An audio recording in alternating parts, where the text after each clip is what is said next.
Good morning, Kentuckiana. It's 6 a.m. here on your Thursday, and we're glad you're joining us here on GMK. Meteorologist Matt Breland with us this morning as things finally start to quiet down for the week, Matt. Absolutely. Just in time. The weekend will be here soon, and we're going to see these rain showers continue to make their way out of Kentuckiana for the rest of our Thursday morning. Here's a look at satellite and radar. You'll notice a lot of those heavier rain showers that we saw throughout the night have now made their way just past Lexington.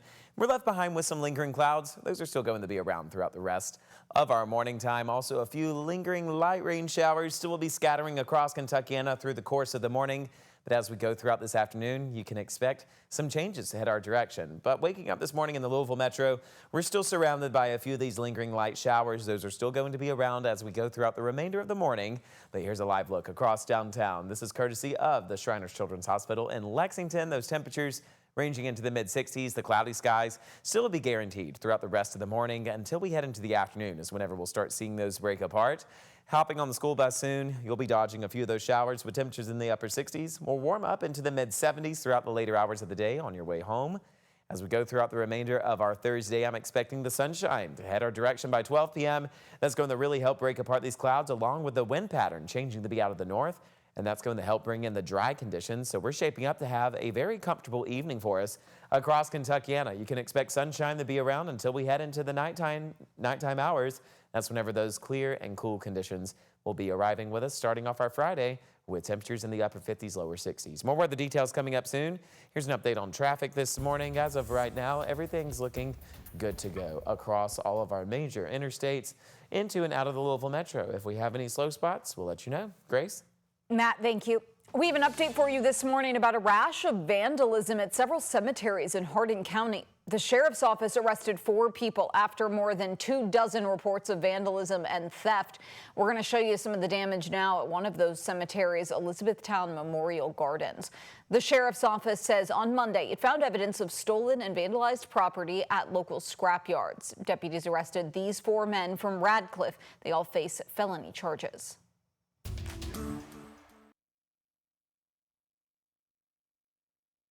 In the Louisville criminal justice community for decades, Jefferson County is mourning the death of longtime Sheriff John Aubrey. He died earlier this week at the age of 86, surrounded by family. Public service defined his life, not just here in Louisville, but throughout the state. Arbor Cash shares the condolences coming in and the lasting impact he had on those around him. Sheriff Aubrey was the longest serving sheriff in Jefferson County's history. He was first elected in 1998, 27 years of service.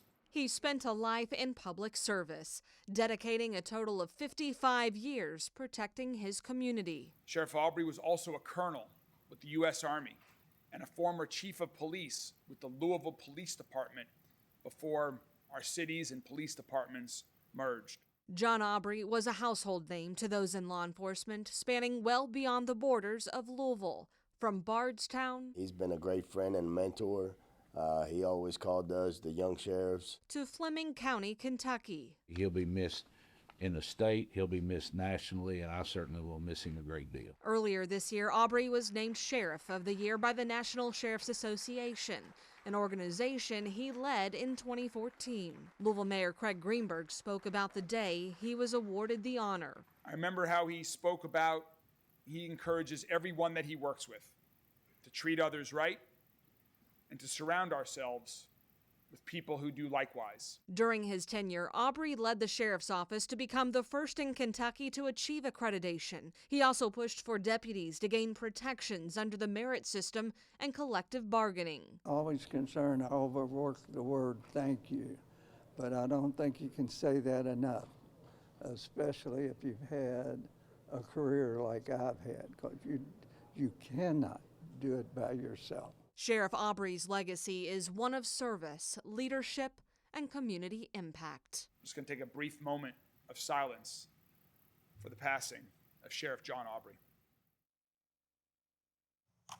Mayor Craig Greenberg will name a replacement for Sheriff Aubrey, but said it's too soon to know who that will be. In other news this morning, right now, LMPD is looking for the person in this video that you're watching. According to police, they are suspected of assaulting a juvenile near McCready and Richard Avenues last Thursday afternoon. The girl was waiting to be picked up from a nearby private school. LMPD says the suspect touched her inappropriately. The victim then took this video of that person leaving the scene. Anyone with information is asked to call the anonymous tip line at 574-LMPD.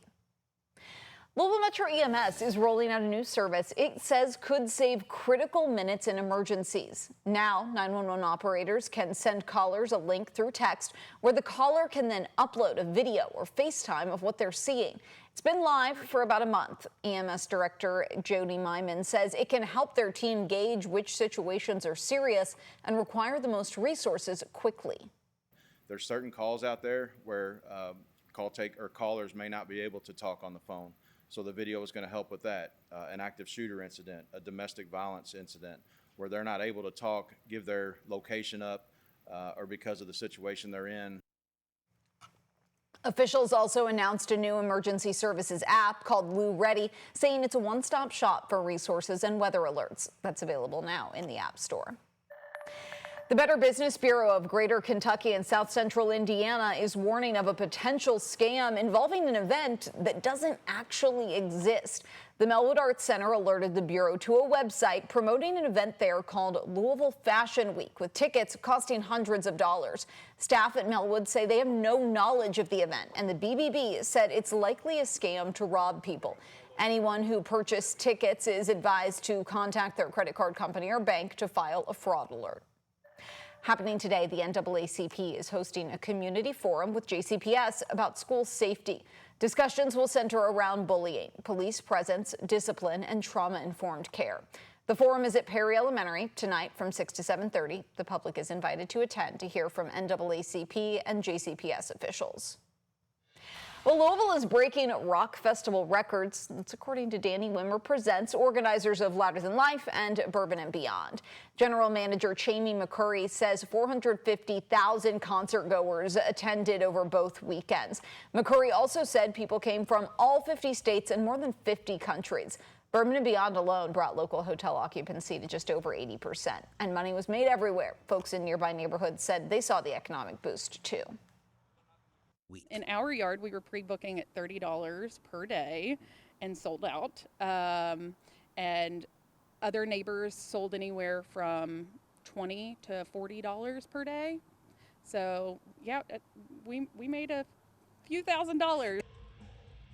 Earlier this week, we told you the two events are switching weekends next year. McCurry says that's not expected to be a permanent change, and the date decisions are made based on artist availability.